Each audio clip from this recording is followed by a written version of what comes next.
Bonsoir à tous. L'entretien du jour reçoit Isidore Sekayapo, membre de la Confédération des associations des régions Akyé en France. Bonsoir. Bonsoir. Merci d'avoir accepté notre invitation.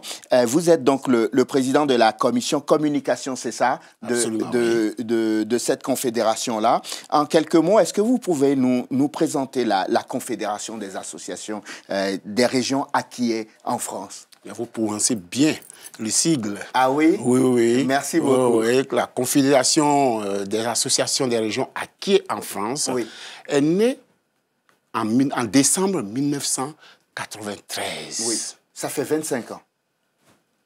On pourrait le dire, à peu près. On pourrait le dire, oui. Ça fait 25 ans. Elle est née à Fontenay-sous-Bois. Oui. Oui. Mais l'idée est partie de 1900, d'un peu plus tôt. Oui. Et la Confédération s'est retrouvée, après réflexion, à Fontenay-sous-Bois pour créer cette association. Oui. Voilà. Est-ce que vous pouvez d'abord nous parler des Akyé? Ils sont qui? Ils viennent d'où? Je sais juste qu'ils sont logés au nord d'Abidjan, quelque part, dans la région d'Anyama, c'est ça? Je vous remercie de faire cette précision. Oui. Je vais vous emboîter le pas pour dire que les Akyé sont originaires du Ghana actuel. Oui, ils sont originaires du Ghana actuel. Ils ont émigré en Côte d'Ivoire. Et lorsqu'il y a eu la création, l'indépendance de la Côte d'Ivoire, en 1960, ils sont restés dans ce pays.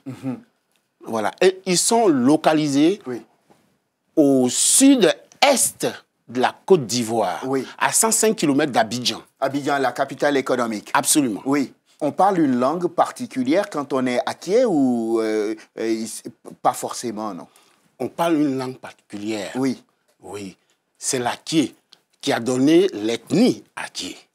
Voilà. C'est la langue qui a donné l'ethnie. Voilà. Et cette langue existe toujours en Côte d'Ivoire? Bien entendu. Et qui a des locuteurs? Absolument. Très bien. On va revenir donc à cette confédération d'associations. Il y a combien d'associations aujourd'hui dans cette confédération? 32. 32 associations. Oui. Et qui s'occupent donc des ethnies qui sont à l'intérieur, un peu partout du peuple Akyé, en fait? Ce ne sont pas des ethnies qui sont à l'intérieur du peuple Akyé. C'est des variétés, je dirais, régionales. Oui. Ou linguistiques. Oui, linguistiques. Oui. Parce que vous avez, les gens disent communément dialecte. Oui. Mais nous appelons cela des variétés linguistiques. Très bien. Le dialecte n'est dérivé que de la langue. Oui. Improprement, les gens appellent nos langues des dialectes. Ce ne sont pas des dialectes. Ce sont des vraies langues. Ah oui. Oui. Ce n'est pas parce qu'elles ne sont pas toutes écrites qu'elles ne sont pas des langues. Des langues. Très bien, on ne va pas faire ce débat aujourd'hui. Merci, ce n'est pas linguistique. on va continuer à présenter cette confédération. Vous avez dit qu'il y a 32 associations. 32. Cette confédération existe depuis, on va dire, presque 25 ans maintenant, depuis 1993, c'est ça? Oui. C'est ça que vous me disiez. J'imagine qu'en 25 ans, vous n'avez pas dormi, Camille. Oui, je précise juste que véritablement, c'est en 1994 que ça a été créé. Mais l'idée est partie de 1993. Très bien. En 25 ans, vous n'avez pas dormi, rassurez-moi quand même. Cette association, elle a fait des choses. Elle n'a pas dormi, la Confédération des associations des régions Akyé en France. Oui. Quand vous pensez au développement d'un peuple, il faut l'asseoir sur une base culturelle. Si vous avez bien remarqué, tous les projets de développement concoctés par les institutions internationales n'ont jamais porté leurs fruits. Vous savez pourquoi, M. Parezo? Pourquoi?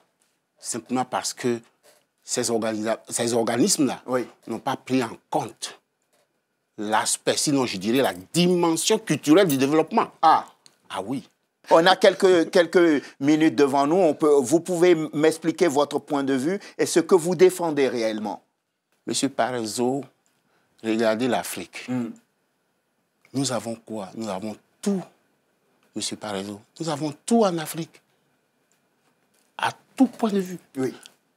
Mais le résultat aujourd'hui, depuis 1960, généralement, oui, jusqu'à aujourd'hui, quand on fait le bilan, oui, qu'est-ce que vous en dites? On en dit que les Africains ont été incapables de prendre la suite du colon et que quand on leur a confié la gestion de leur propre pays, ils ont été incapables d'assurer la gestion de leur propre pays. Je ne voudrais pas rentrer dans d'autres considérations. Ah, très bien. Restons simplement au niveau qui nous occupe actuellement. Oui. Je dirais simplement que à la base, les racines du développement ont été faussées. On a pensé que la seule dimension qui devait prévaloir était la dimension économique du développement. Mais non. Je vous donne un exemple simple. Ce que mon voisin d'à côté mange, c'est parce que moi je mange. Parce que nous n'avons pas les mêmes repères. Nous ne sommes pas du même environnement culturel. Nous n'avons pas les mêmes références culturelles. S'il mange du garba, vous dites, moi je vais manger à loco. C'est ça? Mais c'est ça. Et puis, nous ne parlons pas la même langue. Oui. Moi, je parle lakié. Oui. Monsieur Parézo ne parle pas lakié. Mais si vous faites cette différence, est-ce qu'on n'est pas dans la division au lieu de créer une nation? Quand on réfléchit comme ça. Oui, je vais y arriver. Allez-y. Vous savez, quand on parle une langue, il faut avoir en tête qu'on a une vision pour ce peuple-là. Oui. Et automatiquement, celui qui parle cette langue s'approprie cette vision-là. Oui. Absolument et nécessairement. C'est-à-dire que si je parle la langue de quelqu'un d'autre, j'aurai la même vision de l'avenir. Très bien. Nous y sommes. On va pas faire ce débat parce que c'est un débat qui divise sur le continent, vous le savez très bien. Oui. J'aimerais qu'on recentre un peu nos pensées. D'accord. Je comprends très bien ce que vous êtes en train de me dire. Et pourquoi on en est arrivé là? On en est arrivé là parce que je vous ai posé la question de savoir si en 25 ans, votre confédération a agi sur le terrain, si votre confédération a fait des choses pour amener le peuple lakié à prendre, allez, entre guillemets, ses responsabilités aussi et le chemin du développement. Il a fallu asseoir la structure parce que nous n'avons pris conscience. Oui. Mais un peuple, je l'ai dit précédemment, doit asseoir son développement sur une base culturelle. Il faut pouvoir rassembler les gens, parler le même langage qu'eux, regarder dans la même direction. Oui. Ça veut dire quoi? Qu'il faut avoir les mêmes références culturelles. Vous ne regardez pas dans la même direction, mais vous ne pouvez pas vous entendre pour créer la dynamique du développement. Donc, à la base, il y a la culture. Ce n'est pas les espèces sonnantes et trébuchantes, ça vient après. Oui. Vous dites que s'il n'y a pas un ciment, on a beau injecter beaucoup de milliards, on n'arrivera pas au développement parce qu'on ne parle pas d'une même voix, c'est ça? Le fondement de tout développement, il est culturel. Oui, donc c'est ce que votre confédération a commencé à faire. D'abord, à rassembler sur la base de la culture, en disant, vous et nous, même s'il y a des décalages dans le vocable que nous utilisons, nous sommes le même peuple. Absolument, nous rassemblons nos forces. Et regardons dans la même direction. Et vous l'avez fait en 25 ans? On a essayé, nous ne pouvons pas avoir la prétention d'y avoir réussi, mais nous avons essayé vraiment de rassembler tous les acquis. Oui. Et je vais vous donner un autre exemple. Nous continuons ce travail. Oui. Nous le continuons et très bientôt, à courte échéance, je dirais, nous organisons, vous me tendez la perche, donc je vous le dis, nous organisons en partenariat avec une structure de la place qu'on appelle Akochou, c'est-à-dire rassemblons-nous. Nous organisons, dis-je, une manifestation qui ne s'est jamais faite ici à Paris, qu'on appelle Akieke Paris 2018. Ça veut dire quoi, ça? Ça veut dire simplement la chose acquise. Oui, la chose acquise. La chose acquise. Oui, c'est-à-dire que... Le patrimoine culturel acquis. Excusez-moi, mais nous avons des enfants ici en Europe. Qui sont nés ici et qui sont complètement déconnectés. Ils sont déconnectés. Ils ne parlent pas le langue, ce n'est pas leur faute. Oui, c'est la faute aux parents qui ne leur parlent pas je le dirais en partie. Oui. C'est l'environnement culturel aussi. Oui. Il ne faut pas trop incriminer les parents. Oui. Parce qu'il y a beaucoup de facteurs qui entrent en ligne de compte. Voilà. Ils ne parlent pas. Le constat est que ils ne parlent pas nos langues. Fort heureusement, certains la parlent. Très bien. Si j'ai tenu à vous faire venir, c'est parce que je suis tombé sur un communiqué de votre confédération et je me suis dit, tiens, je vais les faire venir pour les entendre et les présenter à nos téléspectateurs. J'ai remarqué qu'en 25 ans de vie, déjà, vous n'aviez connu que 4 présidents à la tête de votre confédération. Je me suis dit, tiens, ça, c'est une association qui n'est pas très démocratique. On a dit qu'on ne change pas une équipe qui gagne. N'est-ce pas? C'est pour ça que les présidents sont restés si longtemps, en fait. Je ne dirais pas longtemps. C'est le mandat qui leur a été imparti qu'ils ont assumé. Très bien. Et il va y avoir... Selon nos textes. Selon vos textes. Oui. Donc, aucun président n'est resté indéfiniment et changé la Constitution à la tête. S'il y a un peuple qui est démocrate en Côte d'Ivoire... C'est le peuple Aké. L'Aké fait partie de ce groupe-là. Je ne m'attendais pas à une autre réponse de votre part. Vous défendez très bien votre peuple. Et du coup, pourquoi je vous posais cette question? Évidemment que j'étais en train de vous chercher noise. Ce que je voulais vous faire dire, c'est que bientôt, vous allez installer à la tête donc, de votre confédération un nouveau président.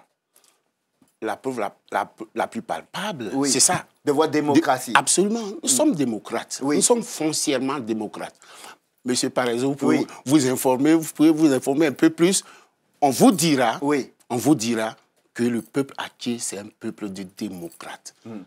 Nous sommes profondément un peuple de démocrates. Donc, voilà. Et donc, nous allons investir très prochainement le 5e président de la Confédération des associations des régions Aké en France. Oui. Voilà, la CARAF. Et vous allez l'investir ici, donc en France, et vous avez décidé d'organiser une grande fête, c'est-à-dire 2 grandes manifestations, une manifestation d'investiture comme cela se fait, et puis ensuite, il y aura une fête culturelle dans la même journée, du 30 juin. Oui. Vous avez privatisé la journée du 30. On ne l'a pas privatisé, je dirais qu'on l'a démocratisé. Comme les Aké savent le faire. Est-ce que vous savez que les Aké, c'est un peuple de plaisir, de réjouissance, de fête? L'Aké aime faire la fête. Disons, dans la période difficile, les Aké continuent de s'amuser parce que nous, la guerre, on ne l'aime pas. Nous, on aime la fête. Nous sommes un peuple, la paix, la fête. C'est cela seulement qui vaille. Et les Aké aiment s'amuser, je le répète. Nous avons plusieurs orchestres. Nous avons même créé un orchestre ici en Europe, en France. Pour continuer à l'égard super, pour continuer la fête. En Côte d'Ivoire, vous demandez, il y a plusieurs orchestres Aké. Je dirais même par village. C'est vrai? Ah oui. Bon, j'exagère quelque peu. C'est normal. Quand on parle avec passion de son peuple, on exagère toujours. Et donc, revenons à cette manifestation parce qu'il ne nous reste plus beaucoup de temps. Ce sera donc le 30 juin. Le 30 juin. C'est où? Comment on fait pour... Il y a 2 lieux. Ah, allons-y. La partie officielle aura lieu... Pourquoi? Il y a une partie privée? Je dirais une partie... C'est sorti tout seul, pardonnez-moi. Il y a une partie officielle au cours de laquelle nous allons recevoir de hautes personnalités qui viendront de la Côte d'Ivoire et également de la France. Nous travaillons ici, nous résidons ici, nous vivons ici. C'est tout à fait normal que nous associons le peuple français à cette grande manifestation. Je vous ai dit aussi que nous sommes un peuple de démocrates. Il faut permettre à tout le monde de s'amuser, de découvrir la culture Aké. Parce que ce jour-là s'exprimera le patrimoine Aké. Très bien. Culturel Aké. Et ça se déroule où? Ça se déroule, donc, je le disais, d'abord la partie officielle, c'est à la mairie de Saint-Denis. Voilà, à la mairie de Saint-Denis, précisément dans la salle du conseil municipal. Et je profite de l'occasion pour remercier ici la municipalité et le maire de Saint-Denis pour vraiment les remercier de tout ce qu'ils ont fait pour la Confédération des associations des régions acquies en France. Et le soir, il y aura la fête, l'apothéose. Nous allons également recevoir là nos amis qui nous ont aidés à travailler. Certains viendront de l'Allemagne, d'autres de la Grande-Bretagne et également, bien sûr, de la France. Si je nous écoute là maintenant et que je suis intéressé, comment je fais pour me renseigner d'abord et ensuite peut-être pour venir? Mais on a fait des communiqués que nous avons envoyés à nos amis. Oui. Voilà. Et vous me donnez également l'opportunité d'en parler. Il suffit de se rendre à la mairie de Saint-Denis. Je pense que tout le monde la connaît.